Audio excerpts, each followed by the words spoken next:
Hi hello. അപ്പോൾ ഞാനൊരു shorts upload ചെയ്തിട്ടുണ്ടായിരുന്നു ഒരു സ്കേർട്ടും ടോപ്പും തയ്ക്കുന്നതിൻ്റെ. അപ്പോൾ ഈ ഒരു മെറ്റീരിയൽ വെച്ചിട്ടാണ് ഞാൻ സംഭവമൊക്കെ തയ്ച്ചത്. അപ്പോൾ ഞാൻ ലോങ് വീഡിയോ ഇട്ട് തരാമെന്ന് പറഞ്ഞിട്ടുണ്ടായിരുന്നു. അത് പ്രകാരമാണ് ഞാൻ ലോങ് വീഡിയോ ഇടുന്നത്. വലിയ രീതിക്കുള്ളൊരു ഡീറ്റെയിൽ വീഡിയോ ആയിട്ടൊന്നും ഇതിനെ കണക്കാക്കാൻ പറ്റില്ല. കാരണം ഞാൻ തന്നെയാണ് തയ്ക്കുന്നത്, ഞാൻ തന്നെയാണ് വീഡിയോ എടുക്കുന്നതും. അതിൻ്റേതായിട്ടുള്ള പോരായ്മകളുണ്ട് വീഡിയോയിൽ. മോനെ ഉറക്കി കിടത്തിയിട്ടാണ് ഞാൻ ഇങ്ങനത്തെ സാഹസങ്ങളൊക്കെ ചെയ്യുന്നത്. അതിനിടയ്ക്ക് ഒരു 50 വട്ടം വന്ന് എന്നെ എണീക്കും. അങ്ങനത്തെ കുറച്ച് ബുദ്ധിമുട്ടുകൾക്കിടയിലാണ് ഞാൻ ഈ വീഡിയോ സെറ്റ് ചെയ്യുന്നത്. അതുകൊണ്ട് സ്കേർട്ടും ടോപ്പും തയ്ക്കുന്നതിൻ്റെ ഒരു ഫുൾ ഡീറ്റെയിൽഡ് വീഡിയോ ഒന്നും നിങ്ങൾ പ്രതീക്ഷിച്ച് കാണരുത്. ഇത് നല്ല പഴഞ്ചൻ തുണിയാണ് എടുത്തത്. അതുകൊണ്ട് തന്നെ ഓട്ടകളും ഉണ്ടായിരുന്നു, കാര്യമായിട്ടുള്ള കറപ്പാടുകളും ഉണ്ടായിരുന്നു സംഭവത്തിൽ. ഈ ഓട്ടയൊക്കെ അടച്ചിട്ട് വേണം ഞാനിത് സെറ്റ് ചെയ്തെടുക്കാം. അംബ്രല്ല കട്ടിംഗ് ഒന്നും എനിക്ക് അറിഞ്ഞൂടാ. ഒരു വീഡിയോയിൽ കണ്ടിട്ട് അതുപോലെ ചെയ്യാൻ ശ്രമിക്കുന്നതാണ്.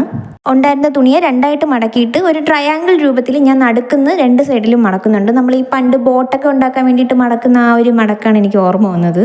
ഈ 2 ട്രയാങ്കിളിനെയും ഇനി ഒരു ഒറ്റ ട്രയാങ്കിൾ ആക്കി മാറ്റാൻ പോവാണ്.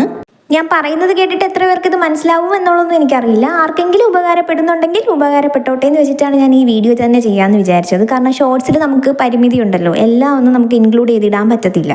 ഞാൻ കണ്ടിരുന്ന വീഡിയോയിൽ ടേപ്പൊക്കെ വെച്ച് അളന്നിട്ടാണ് ഇറക്കമൊക്കെ മാർക്ക് ചെയ്തിട്ട് കട്ട് ചെയ്യുന്നത്. പക്ഷേ എൻ്റെ കയ്യിൽ ടേപ്പോ ഒന്നുമില്ല. അതുകൊണ്ട് തന്നെ എൻ്റെ ഒരു ഊഹം വെച്ചിട്ട് ഞാൻ അളവെടുത്തു. അതുപോലെ തന്നെ മാർക്ക് ചെയ്തിട്ട് കട്ട് ചെയ്യാൻ പോവാണ്. സംഭവം ലോങ് വീഡിയോ ഇതാക്കണമെന്ന് വിചാരിച്ചപ്പോഴേ ഞാൻ ഓൺ വോയിസ് അപ്പം തന്നെ റെക്കോർഡ് ചെയ്ത് പോകുന്നതാണ് വിചാരിച്ചത്. പക്ഷേ ബാക്ക്ഗ്രൗണ്ടിൽ നല്ല കാക്കയുടെയും പാത്രങ്ങളുടെയൊക്കെ മ്യൂസിക് ഉള്ളതുകൊണ്ട് ഞാനത് ക്യാൻസൽ ചെയ്തതാണ്. പിന്നെ എൻ്റെ കത്രികയുടെ കഴിവിനെ പറ്റി പ്രത്യേകം പറയണ്ടല്ലോ. നല്ല മൂർച്ചയുള്ളതുകൊണ്ട് പെട്ടെന്ന് തന്നെ എനിക്ക് കട്ട് ചെയ്തെടുക്കാൻ പറ്റി. അങ്ങനെ നല്ല കഠിനാധ്വാനത്തിന് ശേഷം ഞാൻ അതേ കട്ട് ചെയ്തെടുക്കുകയാണ്. എന്താവുമെന്നൊന്നും ഒരു പിടുത്തവും ഇല്ലായിരുന്നു. പക്ഷെ കട്ട് ചെയ്തെടുത്തപ്പോൾ എനിക്ക് സന്തോഷമായി. പക്ഷേ ഇത് കട്ട് ചെയ്തെടുത്തപ്പോൾ എനിക്ക് തീരെ കുഞ്ഞു പിള്ളേർക്ക് ഇടാൻ കണക്കായിട്ടാണ് എനിക്ക് തോന്നുന്നത്. പക്ഷെ വെച്ച് നോക്കിയപ്പോൾ ഏകദേശം ഒരു മുട്ടിൻ്റെ താഴെ വരെ ഉണ്ട്. എന്നാലും അത് പോരല്ലോ, കുറച്ചുകൂടെ ഇറക്കം വേണമെന്ന് വിചാരിച്ചിട്ട് ഞാൻ ഒരു പോർഷൻ കൂടെ മേളിൽ വെച്ച് തയ്ക്കണം എന്ന് വിചാരിച്ചു. ചുരിദാറിൻ്റെ തുണി എന്ന് പറഞ്ഞെങ്കിൽ നമുക്ക് കഷ്ടിച്ച് ഒരു ടോപ്പ് തയ്ക്കാനുള്ളൊരു ലെങ്ത് മാത്രമേ ആ തുണിക്ക് ഉണ്ടായിരുന്നു. പിന്നെ കുറച്ച് പോർഷൻ ഇത്തിരി നീളത്തിനും വീതിക്കും തന്നെ ഞാൻ ഒന്ന് കട്ട് ചെയ്തെടുത്തു. നമുക്ക് പാവാടയുടെ മേളിലോട്ട് വെച്ചൊന്ന് തയ്ച്ചു കൊടുക്കാമെന്ന് വെച്ചാൽ കട്ട് ചെയ്തെടുത്ത പോർഷൻ്റെ സൈഡുകൾ രണ്ടും ഒന്ന് തയ്ച്ചു കൊടുക്കുകയാണ്. കാരണം ഇനി അതിൻ്റെ നൂലൊന്നും പിരിന്നു പോകണ്ടെന്ന് വിചാരിച്ചു. ഇത്രയും ഞാൻ ചെയ്ത് ഒപ്പിച്ചുകൊണ്ടിരുന്നപ്പോൾ തന്നെ ഏകദേശം മാതപ്പൻ്റെ ഒരു ഉറക്കം കഴിഞ്ഞ് അവൻ എണീക്കാൻ തുടങ്ങി. പിന്നെ ഈ മുണ്ടിൻ്റെ കരഭാഗമൊക്കെ മുറിക്കാൻ വേണ്ടിയിട്ട് അമ്മ വന്ന് സഹായിച്ചു. അമ്മ പ്രത്യേകം പറഞ്ഞു എൻ്റെ കാര്യം വീഡിയോയിൽ പറയണമെന്ന്. പിന്നെ ആദപ്പൻ ഉണർന്നാൽ പിന്നെ അവൻ്റെ മൂടൊന്ന് ശരിയാക്കി എടുക്കാൻ വേണ്ടിയിട്ട് നമ്മൾ ഒരുപാട് പാടുപെടണം. പിന്നെ കുളിയൊക്കെ കഴിഞ്ഞ് വന്നാണ് ബാക്കിയുള്ളതൊക്കെ ചെയ്തത്. അങ്ങനെ ഞാൻ ലെങ്ത് കൂട്ടാനുള്ള ആ ഒരു പോർഷൻ ഞാൻ ഭംഗിയായിട്ട് സ്റ്റിച്ച് ചെയ്ത് എടുത്തിട്ടുണ്ട്. ഇനി അത് പാവാടയിൽ വെച്ച് പിടിപ്പിക്കണം. ഇനി ഈ തയ്ച്ചെടുത്ത പോർഷൻ നമ്മുടെ പാവാടയും കൂടി ഒന്ന് ജോയിൻറ്റ് ചെയ്യണം. ആദ്യം ഞാൻ പിന്നൊക്കെ വെച്ചൊന്ന് സെറ്റ് ചെയ്ത് നോക്കും. അതിനുശേഷം മാത്രമേ ഞാൻ തയ്ക്കുള്ളൂ. കാരണം ഒന്നാമത് കൈത്തയ്യലും കൂടി ആയതുകൊണ്ട് ഇതെങ്ങാനും തെറ്റിപ്പോയാൽ ഇരട്ടി പണിയാണ്. അതുകൊണ്ട് ഞാൻ എപ്പോഴും പിന്ന് വെച്ചൊന്ന് സെറ്റ് ചെയ്ത് നോക്കിയതിന് ശേഷം മാത്രമേ കൈത്തയ്യൽ ഇടുള്ളൂ. അതിപ്പം മെഷീനായാലും നമുക്ക് പാടാണ്. എന്നാലും കൈത്തയ്യൽ ചെയ്യുമ്പോൾ നമുക്ക് ഇത്തിരി കൂടി പാടായിരിക്കും എങ്ങാനും തെറ്റിപ്പോയാലും. ഇപ്പം ഞാൻ തയ്ച്ച് കാണിക്കുന്ന പോർഷൻ എന്ന് പറഞ്ഞാൽ ലെങ്ത് കൂട്ടാൻ വേണ്ടി എടുത്ത ആ ഒരു പാർട്ടിൽ നമുക്ക് നീളം കൂടുതലായിരുന്നു. അപ്പോൾ അത് കട്ട് ചെയ്ത് കളയണ്ടല്ലോ എന്ന് വെച്ചിട്ട് ഒരു ഭംഗിക്ക് വേണ്ടിയിട്ട് ഞാൻ ഉള്ളിലോട്ട് കുറച്ച് പോർഷൻ വെച്ചൊന്ന് കൈത്തയ്യൽ ചെയ്തെടുക്കുവാണ്. പിന്നെ ഇത് പാവാട ഒന്ന് വിരിച്ചിട്ടിട്ട് ഇത് രണ്ടും കൂടി ഞാൻ ജോയിൻ ചെയ്ത് തയ്ക്കുവാണ്. ഇങ്ങനെ ഇട്ടിട്ട് തയ്ക്കുമ്പോൾ നമുക്ക് എളുപ്പമാണ്. റൗണ്ടിന് തന്നെ കറക്റ്റായിട്ട് വരികയും ചെയ്യും. പെട്ടെന്ന് തന്നെ തയ്ച്ച് തീരുന്നത് പോലെ നമുക്ക് തോന്നും.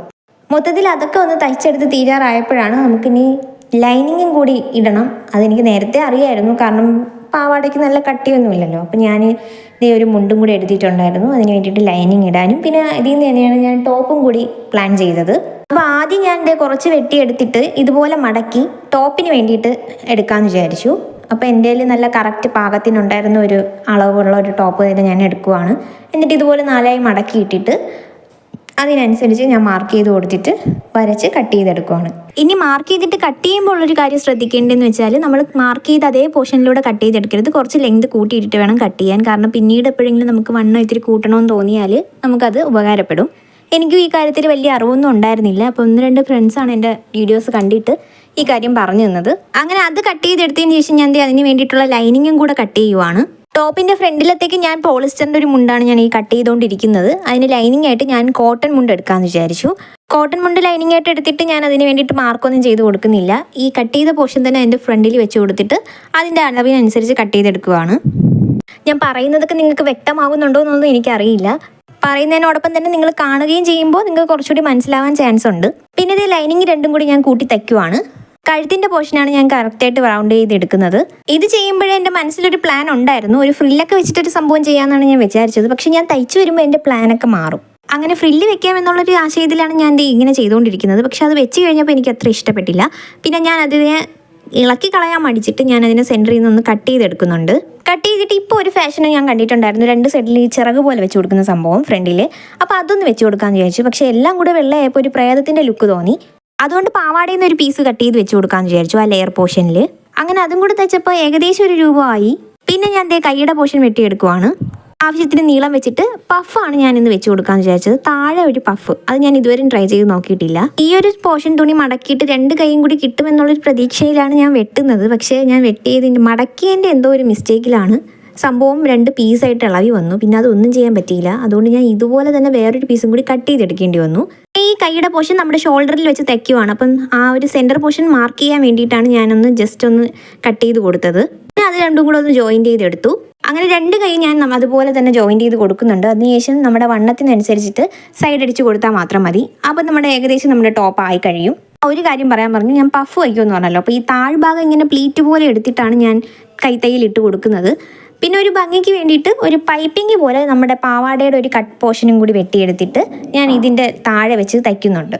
സംഭവം എൻ്റെ മെറ്റീരിയലിൻ്റെ കളറും ഏകദേശം ഒരു ഭയങ്കര ലൈറ്റായിട്ടുള്ളൊരു ബ്ലൂ കളറായിരുന്നു. പക്ഷേ നമുക്ക് ക്യാമറയിൽ കാണുമ്പോൾ ഏകദേശം വെള്ള പോലെ തന്നെ ഉണ്ട്. അത് മൊത്തത്തിലൊരു വെള്ളമയം പോലെ തന്നെ ഉണ്ടായിരുന്നു. ഫോട്ടോയിൽ കാണുന്നതിനേക്കാളും നമുക്ക് നേരിട്ട് കാണുമ്പോഴേ ആ ഒരു കളറിൻ്റെ വ്യത്യാസം നമുക്ക് മനസ്സിലാക്കാനായിട്ട് സാധിക്കും. മറ്റേത് നമുക്ക് പെട്ടെന്ന് എല്ലാം ഒരു വെള്ള പോലെ തന്നെ തോന്നും.